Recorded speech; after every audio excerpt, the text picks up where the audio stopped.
everyone. Welcome to the first edition, the first episode of Digital IQ Community Builders Edition.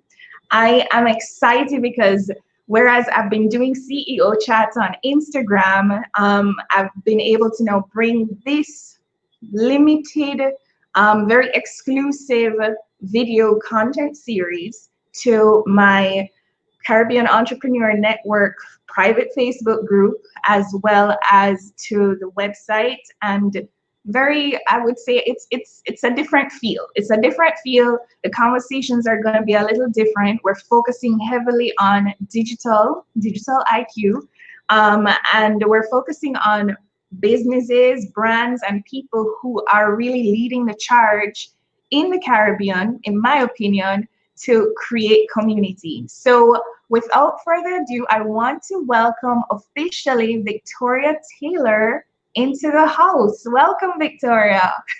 Hi, Anika. Thank you so much for having me. Thank you for being here. This is like the first episode. There are going to be a few glitches because that's just how it is. That's how it is. We know how it goes. We ride and whistle.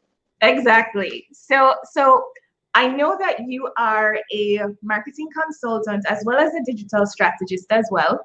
But you have a background in structural engineering. I do. I do. I So do. tell us, who's Victoria? Who is Victoria? That's such a multifaceted question, but I guess if we're starting from the beginning, Mm-hmm. originally, my mom, which is like a very strong woman, she was an engineer. So I grew up on a construction site. I grew up seeing housing plans. I grew up seeing an empty lot of land, and then a couple months later, an entire building, and she was in charge of it. So naturally, the next best thing for me to do was just to study engineering. I was already there. I didn't know what I necessarily wanted to do, and it just came so naturally. Mm-hmm. And as I was doing it, I realized I was good at it, but I didn't love it. So I went through this very expensive stepping stone because that's what it was. And after I finished my program, I decided that I wanted to just figure out what I really, really wanted. And I started working for this company in LA. They needed somebody to help them with marketing. And then Mm-hmm. I realized, oh, I actually really like this. And then soon I was like researching and I was like, oh, this is like an actual job. People actually do this. And I Mm-hmm. started working, and everything I have is just foregoing 5 years of experience, putting my skin in the game, working with marketing agencies, freelancing, and working with companies here locally in Jamaica and abroad. I love it. My background is actually in psychology. So it's interesting, and that's actually the story I've heard quite a few times from other marketers and digital marketers. Like we kind of just landed in this, but loved it. Right. And psychology is such a good background to have in marketing because It does psychology help. plays such a big role in it. Yeah, it does. It helps tremendously. So that leads me to my next question because I'm curious, like, have you applied your structural engineering skills to marketing? Yes, I have. It's very straightforward, but it's also not so straightforward. So, as an engineer, you're used to seeing like a flat 2D drawing and Mhm. you can conceptualize what it looks like 3D in your mind. So, when it comes to planning and structuring, it's so much easier for you as somebody who's not used to seeing a drawing plan. The same thing goes with strategy. When it comes to Mhm. strategy, it's not just a 2D drawing or something that's written. I can conceptually see it. And on top of that, there are different structures or layers, like a certain type of organization that you have to go through as an engineer. If you miss a step, something goes wrong. I've translated that mindset into how I work on my content, how I work with my clients, and how I work with my own content on social media. So it's definitely played a significant role, and it's taught me to be more structured, more organized, and working with other people so that I can see, conceptualize their vision from paper to I being love online. that. I love that. And I'm gonna showcase a comment from Tabby, who is loving your journey. Big up, Thank Tabby. you. And Marie, awesome. So tell me a little bit about Vital Vines. Tell me about your community. Okay, so Vital Vines, now named as Victoria Taylor Marketing, because just for better branding. So my Mm-hmm. community is specifically for female entrepreneurs who are building e-commerce stores. Initially, when I started, it was just every and anyone, because when you're just putting your skin in the game, you're trying to figure it out. But as I was working, I realized I'm more passionate about working with women who aspire to build their own online brand. Right. And I find that when I work with these clients, the synergy is so much better. And I can relate to them not only as a female, but also a female who's growing her own business as well. Mm-hmm. Uh, my community is also a really cool reflection of my brand's personality, which is someone who's very informative, friendly, kind of tongue in cheek type of Mm-hmm. jokes. And they get it, they get the content, they relate to it. And I realize the more that I put out that type of content and show my personality, I find that I get so many more followers who are similar. They connect to that personality so much easier. So it's really just growing and connecting and knowing to engage with that community as I grow and as they grow with me. Well, I mean, that's a perfect segue into actual like growing community. How can other brands leverage community online? What's your opinion on that one? I mean, you said it best.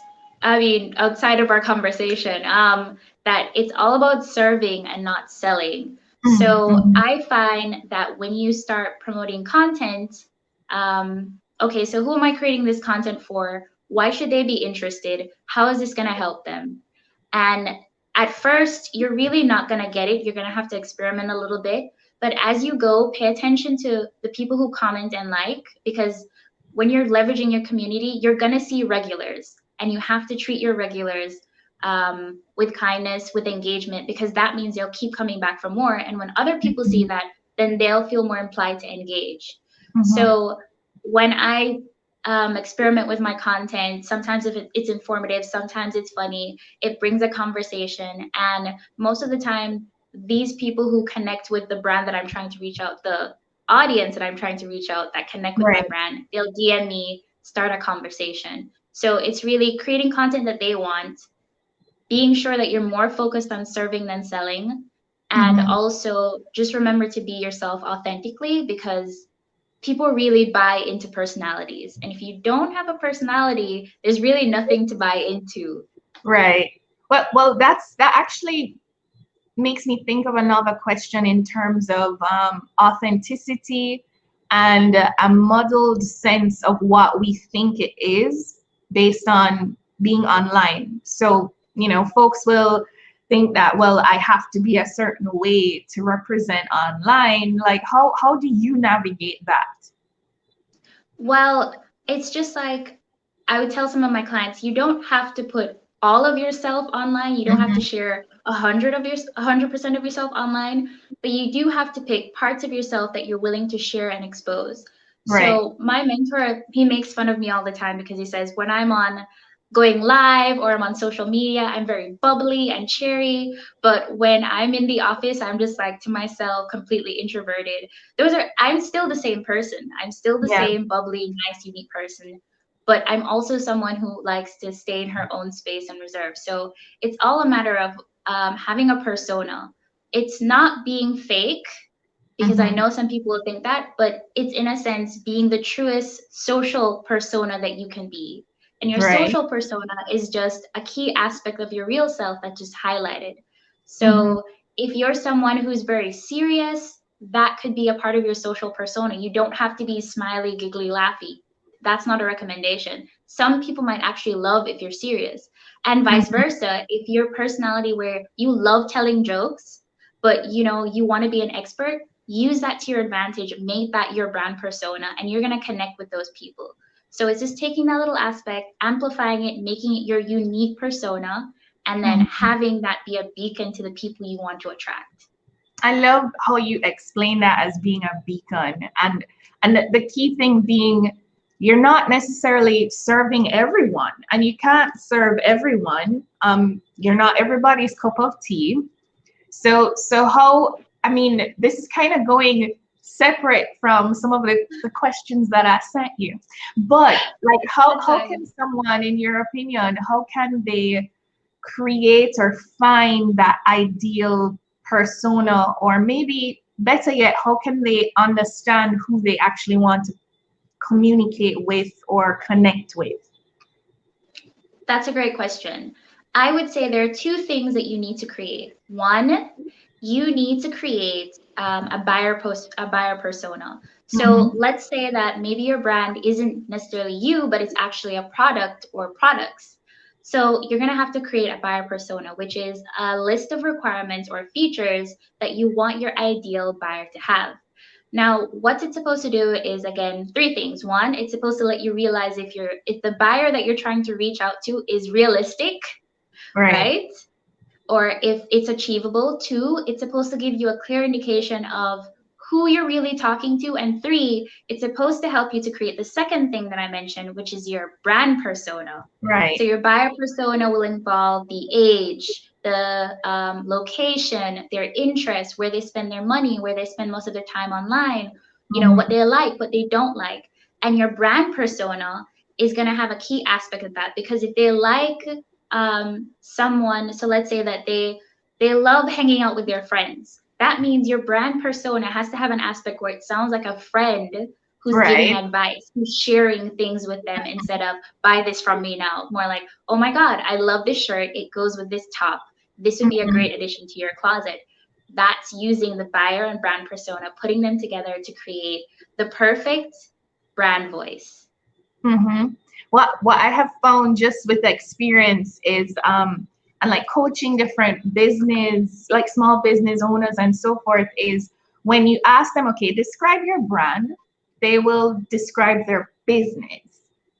And there's a disconnect with putting on these characteristics of who your business is and thinking that, okay, I'm going to connect with these people because this is who I am. But I like how you put it together in the sense that you have to create the buyer persona, that Right. avatar, the ideal avatar, and then work in reverse because your brand is actually inferred by the people that you're trying to communicate with.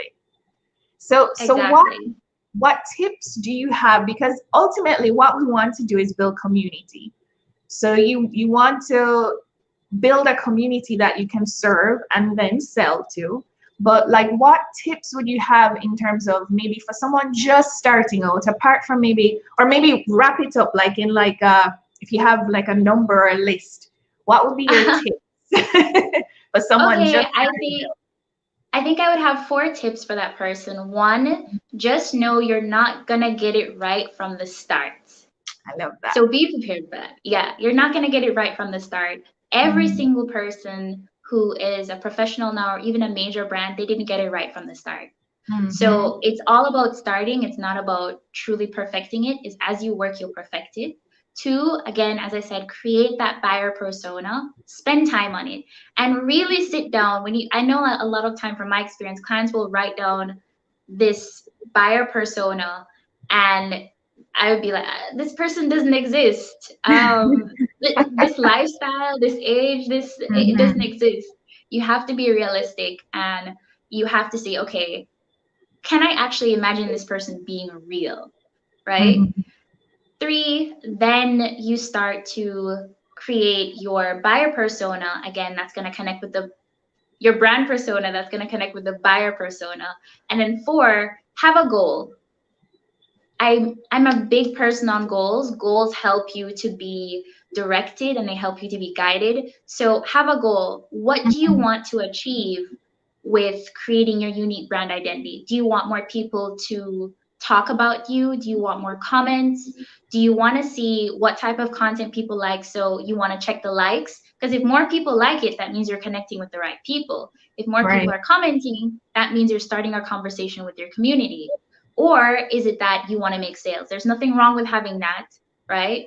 But are you getting the right customers who are buying your Mhm. products? So having that goal. So one, making sure that you know you're going to make mistakes. Two, having that buyer persona. Three, creating that brand persona. And four, having a goal to tie everything all together. And the goal is actually going to help you to make sure that you evaluate is my buyer persona right? Is my brand persona right? And how many mistakes did I make, and how could I avoid this to reach my goal? I love that. So here's the thing. I have a, why is this popping up? So I have a question for you, because many people right now have been freelancing. Maybe you have individuals who have been freelancing as maybe social media managers, content creators, but you've taken that full time into full blown entrepreneurship.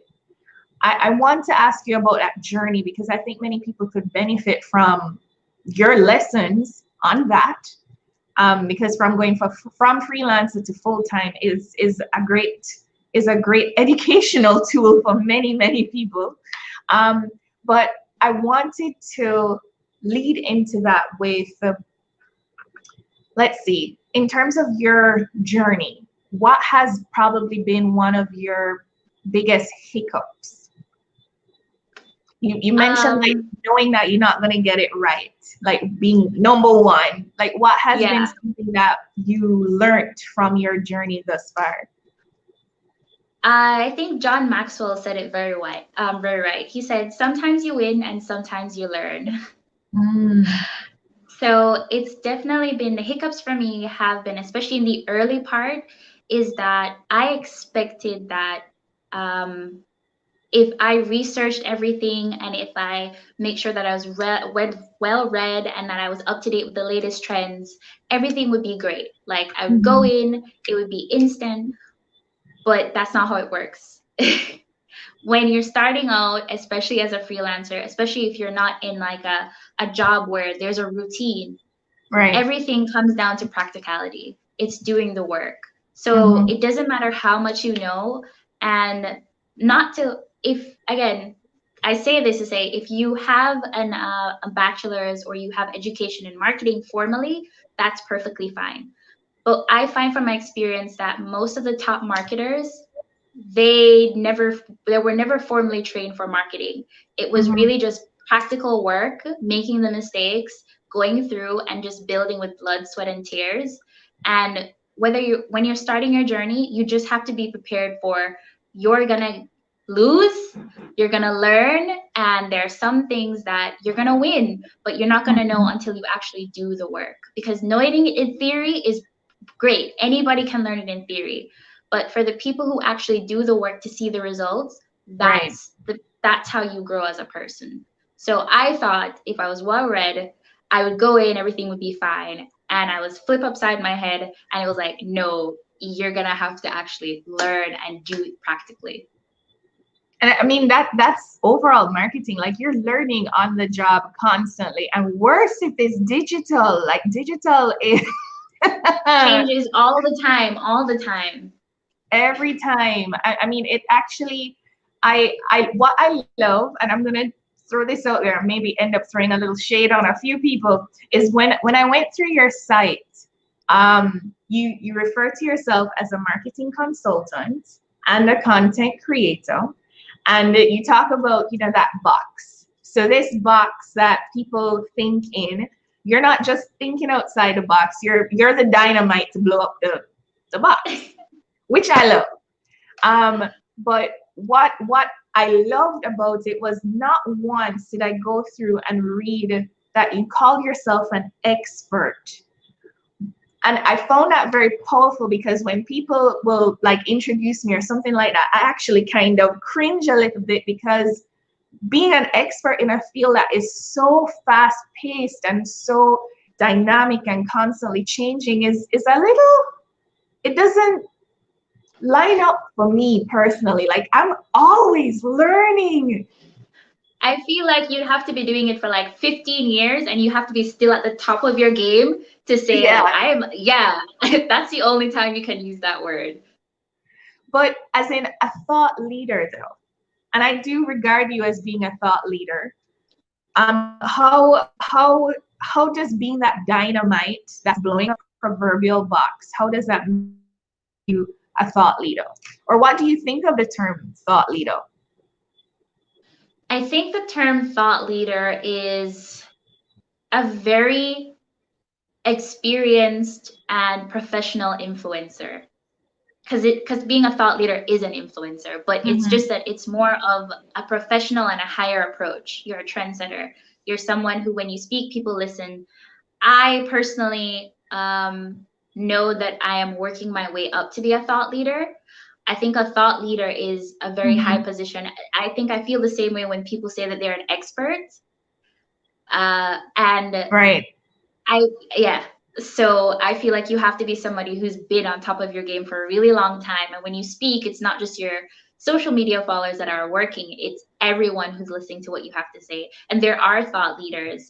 And I feel like everyone should always have a certain set of thought leaders that they should follow, whether it's on LinkedIn, Mm-hmm. Instagram, social media newsletters, because again, they're going to tell you what's going to come next so that you can prepare and move. Right. One thing I can say is, and I'm going to mention a post that I made just today about the loneliness of entrepreneurship and the fact that you had mentioned like following other thought leaders and so forth. But I love following people who are at the same pace with me as well, where it's not that they have like 500,000 people following them necessarily, but they're hungry and they're working and they're actually doing it. And you can learn so much from people in the same bracket who are also thought leaders, but maybe they haven't necessarily been recognized as yet, or they're leading the charge in some manner, in some shape or form. But I want to talk about Agreed. that journey of entrepreneurship, and I'm bringing it to the post of the potential loneliness of it. Like, how have you maybe connected with other people online? How have you built a personal tribe for yourself online versus the brand Victoria Taylor? Like, how have you built your personal tribe that has kept you going as well? Okay, that's a really good question. I would say I don't remember who said this phrase, but it says some people are in your life for a season, a reason, and a lifetime. Mm-hmm, And the mm-hmm, same goes for when you're finding your tribe, your entrepreneur tribe. Now, there are, again, I follow a lot of people who have a lot of follower counts. I follow people who are in the middle and people who have the same amount of followers as me. And what I find is that again, I find people who inspire me. I find people who do really great content. And I'm not right. afraid to like and share and comment. I mean, if it's great, I'm going to say it's great because these are the people that are almost like pseudo mentors. You know, a lot of people say you have to find that one singular mentor, but when you find people within your community that you will follow and like, you're learning from them. You're seeing things and you're like, oh, Exactly. this is really nice. You know, I think I could probably, I'm going to put my twist on it, or maybe I'll just do something all together. And you learn. And from there, so one, finding the people, knowing that they are going to be people who are going to help you to mentor you knowingly and unknowingly. Two, Yeah. I think reach out to people. One of the things I had to learn was that a lot of the times you think that this person or this brand is like so big, but it's actually Right. just them in their home office just working and just like they have their phone to the side. They're a Mm-hmm. human being. So I would reach out to them and I'd say, hey, would you like a collaboration? Or hey, I really love the work that you did. And I'd ask them questions. Some people will answer, some people won't. For the people who don't take it personally, right? Mm-hmm. Because they have their own lives and it's not against you personally. You know, they don't know you. Right. And for the people who do answer, cherish them because that means they took the time out of their busy schedule or day to answer you. And you kind of work from there. And I think other people think that you're going to have to talk to these people every single day or every Mm-hmm. time they do something. But it's really about showing up when it matters and taking the time just to reconnect with them. So showing Yeah. up, so if you see the people that you follow, that's a part of your entrepreneurship, they're doing something special. They're launching a new episode. They're launching a new podcast. Big up to Kadia and Monique for their Tech Oh Talk. yes. Big Yeah, shout on out. the radio. You know, when they publish it on Instagram, share it, like it. It doesn't take Mm-hmm. anything because when you're gonna do something new, that community that you've been helping is gonna help to push what you're pushing to. And I think this last point is you have to come right. What I mean by that is, if you're going to interact with a community of experts or people who are professionals in your field, you have to reflect that or they're not going to take you seriously. Mm-hmm. Mm-hmm. So if your content is not to par, but you think you're the best thing since sliced bread, your community is not going to take you seriously. Mm-hmm. It's not about talk, it's about show. So it's how you reflect your content, how knowledgeable you sound in the comments, and how you engage with other people, so that when you do reach out to that community, they realize, oh, yeah, she knows what she's talking about. She Yeah, okay, this is I a can learn from colleague. her. Yeah. She can learn from me, yes. But if you're just coming to just take, and you're just being very No. blasé about it, nobody's gonna take you seriously. So that's important too. So come correct. I feel like somebody watching is probably concerned about the fact, but I can't make content well, etc. But I think the biggest thing is to know your strengths. So some people may be excellent writers, excellent. For me, I'm great with strategy development. I'm not so great with the actual visual content design creation element. So I'll pull on the expertise of other people to assist me. But that's why you have a tribe. That's why you build community. That's why you try and collaborate with other people as well. We have a couple of comments that I want to throw to. I think this is in regards to that whole aspect of being an expert in Yeah. digital and the fact that it's changing every single day. And you do need to learn and unlearn. Oh my gosh, that is Oh such a yes. good point. Perfect point. Facebook reports. Anyone who does Facebook reports, bless your Yay, soul. That changes so often. sweet Lord. Like even the back end of ad manager is it's almost like I could have gone in there years ago blindfolded and done everything. No, it takes me a moment. Trust me. Trust me. Social You media know, those memes where PTSD. like grandma will call the grandchild. I'm like, what do I do now? And it changes on a weekly basis. So if you're not keeping up to, it's insane. And then we have this. I think this is a question. So do you have to consider potential customers' failures or successes? Yes, hell yes, Yes. definitely. Especially if you have a product that depends on a customer's success. Mm, very good point. Very good point. And I think if you're looking at the relevancy of just general current topics or current situations, you have to be able to kind of, you know, check the climate of what's happening. I mean, Yeah. everybody's so triggered right now, literally, with what's happening in the world globally, as well as health crisis and so forth. So it has you have to keep that in the back of your head, because if you're there selling nail polish or a non-essential item per se without Right. consideration for their genuine fears and their genuine concerns, then you come off as somebody that's going to be blocked. And insensitive, you're not there. Trust me. Very Yeah. true. And this is a comment from S Class. Thank you, S Class. We appreciate you. Are there any other questions for Victoria? But Victoria, in the meantime, please share with us what you've been doing, because you just launched an amazing podcast, the On I Demand have. podcast. I just who and you have been interviewed for, guys. It's coming out on Thursday, FYI. So I recently launched a new podcast called the In Demand Podcast. Now it's a Mhm. podcast about women of color who are doing amazing things. They're powerful, they're strong, and they're sharing their advice in very real raw forms. It's not the usual Instagram glitter. It's like getting down to it and sharing so much vulnerability, so much truth. And I really appreciate it. Even the name, I wanted to pick a name that was very strong, but still Mhm. feminine. And I figured in demand, because women are one of the most amazing business owners. They come up with, most women create businesses that are solutions for problems, and they're True. instantly Yeah. in demand. Hmm. So, In Demand Podcast at vitalvines.co. You can listen to it on Spotify, Google Podcasts, Deezer. and a few other places as well. And I'm also working on a soon to be launched marketing course. I'll tell you guys more about that for anyone who's following.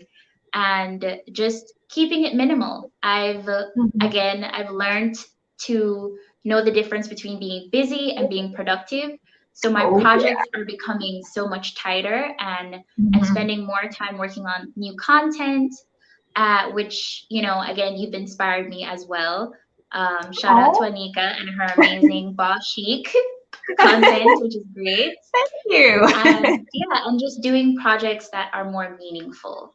Mhm. So that's what's going on. And marketing consultation will reopen in September. So anyone who needs help with content marketing or digital marketing, let me know.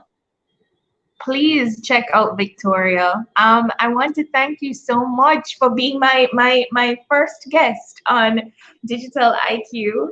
And thank you for genuinely contributing to moving digital through or up rather um, for the Caribbean, building more community and being genuine and like actually showing up. And I think that is it's refreshing to come across people who I click with like in an instant. Like you and I, we've never actually physically met. We were supposed to We were supposed to. like twice, but for whatever reason, we're working with the universe, but we're connecting virtually. But it's been lovely just getting to know you overall and seeing what you are doing. We have another comment here from Sheree. Sheree Henry. Thank you, Sheree. I want to just let everyone know I dropped it into the comments that you can head over to chicdigitaljA.com/digital IQ. And we have a test that you can take to check your digital IQ and get a personalized cheat sheet to improve your digital IQ score. So any kind of strategy that you may need based on your IQ results, then you'll be able to get a personalized cheat sheet from me to help you improve your overall strategy. And by the way, Victoria, like I'm properly envying your level of guides on your website. Please head over to Victoria Taylor Marketing. She's being so like well like doing the etiquette thing and not bigging herself up properly. Like, no, her Yes, so website. I have guides. I have a website launch checklist, a social media strategy checklist. I have Mhm. a brand guide checklist. I also have a social media and brand crisis checklist and a COVID-19 marketing checklist. I have a lot of checklists, guys, a lot of freebies that you can use to work yourself. I'm probably gonna go download a few, but like for Please real, do. please guys, get to her website, victoriataylormarketing.com. Correct? Right. Yeah, and she has a whole list of checklist guides that you can go and download, and yeah, like get you some information, value added information. But I want to thank you so much, Victoria. Thank you for being my first guest. And thank you to everyone who tuned in and watched Fumbles and All. Next week is going to be better. I'm bringing in a few more guests. I'm actually booked up until December. So this is not Okay, a you. one off thing, guys. And CEO Chat is also going to be back next week. I'll be interviewing handbag divas out of Washington D.C. for our CEO Chat. But for you guys, this is just for a very smaller kind of audience, more intimate setting for digital IQ for those who really, really want to level up their digital IQ and hear from And the experts CEO doing it. chat is on IG, right? It's on IG. IG Yes, Live. And IG this Live. is here on the website. This is on the website. This is on Facebook and to the Facebook group Caribbean Entrepreneur Network. By the way, I'm trying to think, and since we're live, like, why not just ask? I'm thinking of renaming the Facebook group, and I'm curious what feedback you would have, as well as anybody watching. So I was thinking of focusing more on the solopreneur and like survival versus it feels so cookie cutter to call it Caribbean Entrepreneur Network. Yeah. It's so, But I think I really, that's one thing I like about you is that you niche down to a solopreneur. And I yeah, think that's a really great thing because in the Caribbean, there are a lot more solopreneurs than yeah, entrepreneurs in aspects. So that's I think true. if you had like a solopreneur survival group, that would be fine. That's where I'm Like, going. hi, I'm Victoria and That's I'm a a social media goal. marketer. Yeah. Like an AA meeting kind of vibe.